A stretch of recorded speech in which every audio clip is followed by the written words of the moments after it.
What is going on, ladies and gentlemen? Today we have a little bit of a unique video. We don't talk about AKs as much as we should, so we are going to compare the Zastava Arms ZPAP M70 to the Palmetto State Armory AK-47. This is the GF3. Now I know right away these are very, very different price point AKs. The Palmetto State Armory starts at $600-700 and goes up from there depending on the furniture and stuff you take.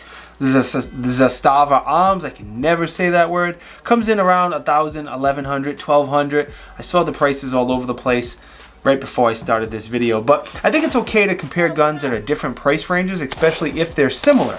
I have a feeling there's a lot of people out there who want to get an AK and they're probably wondering, do I save the money and get the Palmetto State? Do I save up and kick up the extra money for the ZPAP? So that's what we're going to try to answer today. I'm going to go feature by feature, tell you what I do and don't like. We're not doing any points because I don't know, I'm not in the mood for it, but we'll go feature by feature. I'll tell you what I do and don't like, and hopefully I can help you make an informed decision. Before we get into the stocks, I just want to let you know there will be some affiliate links down in the video description. If you want to pick either one of these up, hook me up.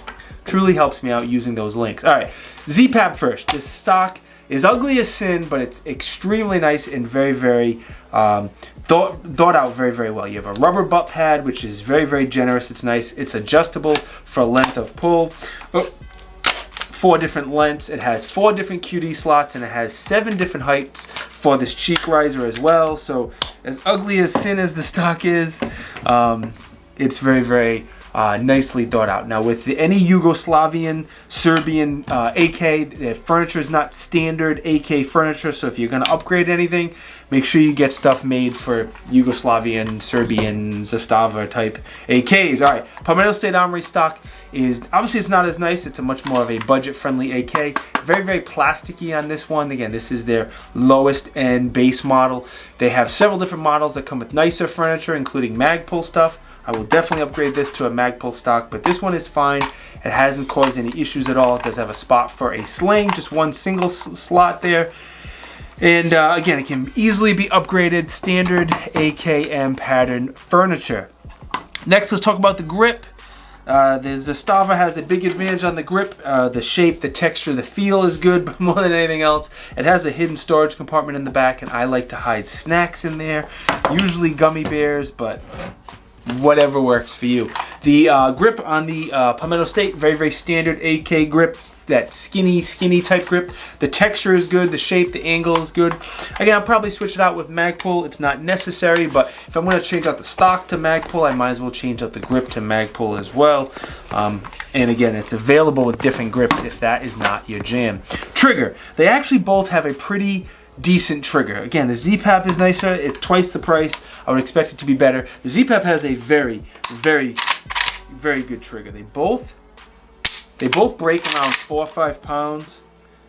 Now that I'm doing both back to back, the triggers are pretty close actually, but they're both 4 or 5 pounds. Yeah, the Palmetto take up is definitely longer. The resets are close to the same. But what we're gonna do, we're gonna take a quick break. We're gonna vibe out. We're gonna get close up and personal with these triggers. Lean in close so you can smell them and see what they're like, and I'll let you decide which one you like better.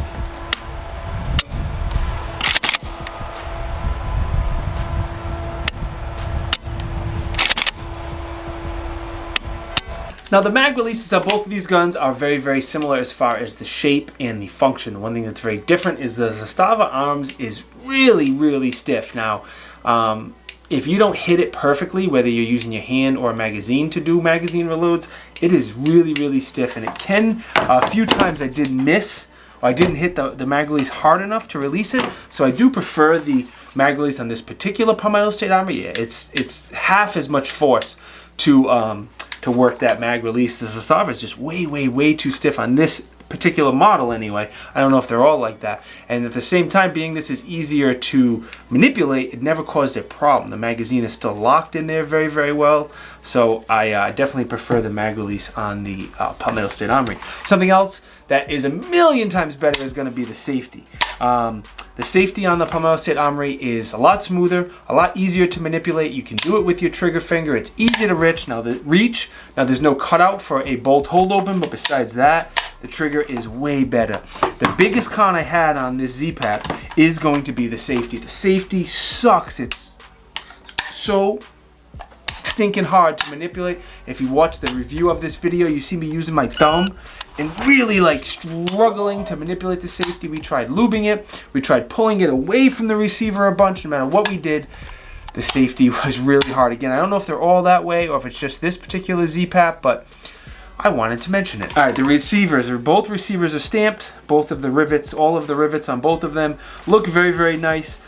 This Palmetto State has a little over 500 rounds now, and this ZPAP has like 1,500 rounds. So far, so good. One thing that's huge on both of them is the bolt carrier and the trunnion on them are forged, they're hammer forged. So I was shocked that the Palmetto State Armory for the price had a hammer forged bolt carrier and front trunnion. Absolutely surprised, but very pleasantly surprised. And one thing that's different on the ZPAP has a bulged front trunnion. It's 1.5 millimeters. So I'm going to assume that's going to help with the durability. I don't know. I'm not an AK guy. Now, taking them apart, disassembling is very similar, but to take the top cover off on the ZPAP on this side here near me, there's a little safety, a little release, whatever. You have to push that in before you can push in the recoil spring and take that top cover off. Same thing before you take the recoil spring out, you have to depress that safety, and the same thing when you put the top cover back on as well. So again, they're both forged, but if you notice, the carrier for the ZPAP is in the raw. I really like the way it looks with the nickel silver carrier against the black receiver, the black frame, and I have dog hair there. Compared to the Palmetto State Armory, which is black and black. It's just aesthetics, but I like the way it looked when it was coming back inside and shooting in slow-mo. It looked cool. Anyway, putting the top cover on again, you just line it up. If I can get it into hole, and when you push that safety button, it releases the recoil spring and locks it in place. Now the sights are similar in some ways. Both the front sights were straight, not crooked at all. They were good. Both of the rear sights are leaf style rear sights. This one goes out to 1,000 yards. The Palmetto State Armory goes out to 800 yards. Nobody's shooting their AK 800 to 1,000 yards. The ZPAP is in the raw again, and the numbers are in black. It does make it a little bit easier to see the numbers. I don't really care because I can't imagine me ever wanting to shoot my AK more than 100 to 200 yards.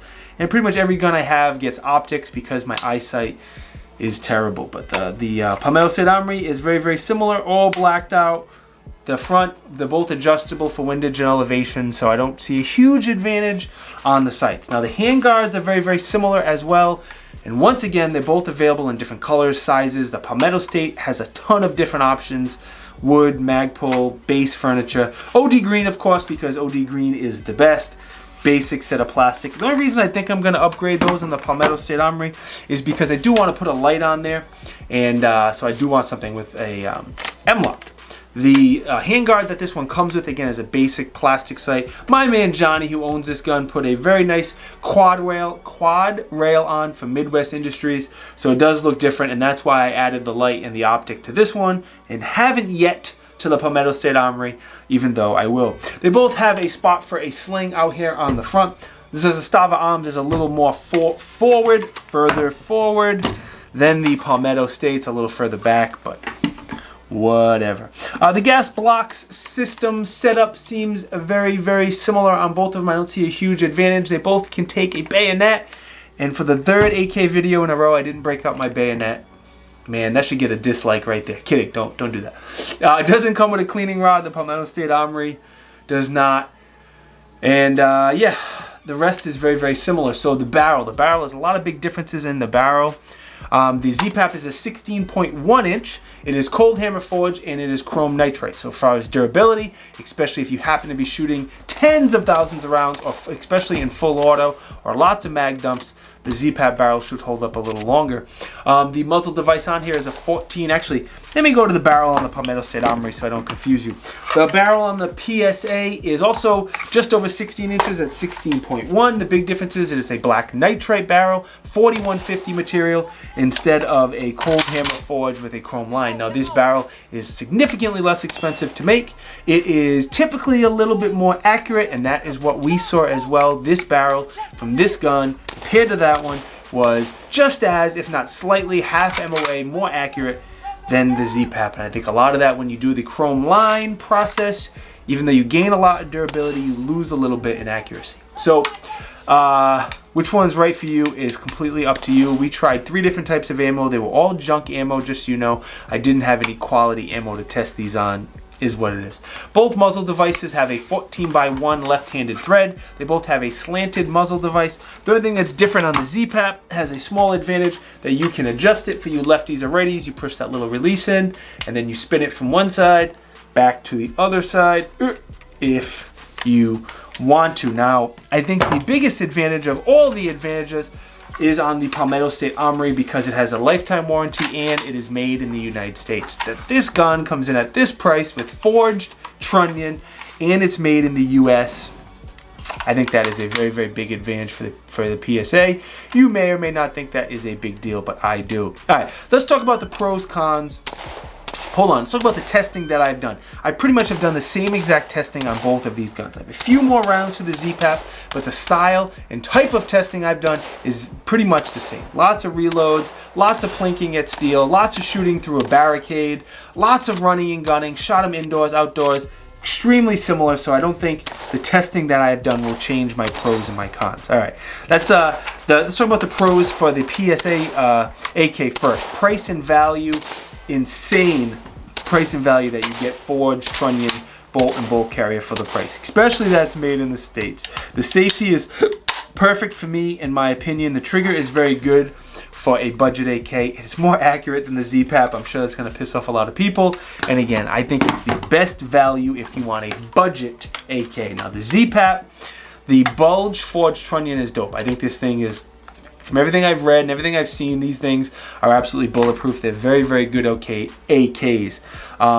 Very long life barrel. The trigger is really good, and it still has a ton of value here. I think it's one of the best values for a mid-tier AK. I don't know if you agree with the mid-tier thing, but for an AK around $1,000-ish, it is a very, very good value. You get a great AK for your money. Talk about cons. The safety on this particular ZPAP is terrible. Nobody here locally had any of these for me to go and compare them to, so this is a one of one, but the safety is stiff and it kind of ruins the experience for me no matter what I did to it.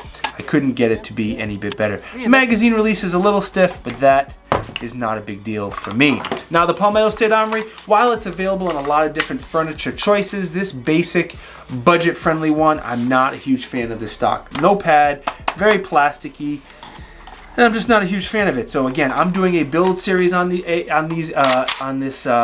GF3.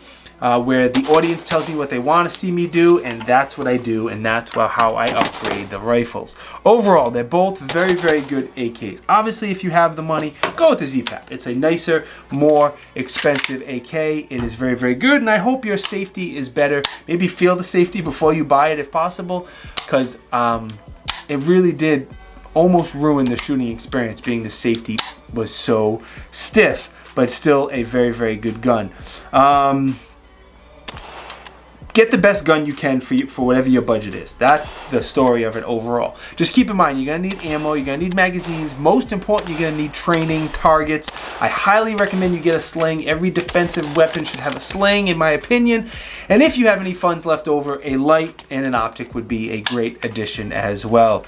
All right, let me thank Palmetto State Armory for sending me the GF3. They send it to the channel for free to review, and that's very, very kind of them. I want to thank my man Johnny. Johnny is a good friend of mine. He let me borrow this ZPAP for the review, so that is greatly appreciated. I did put some affiliate links down in the video description. I will put some affiliate links. If you want to hook me up, if you think I deserve it, they truly huge help keep this channel going. Help me buy ammo.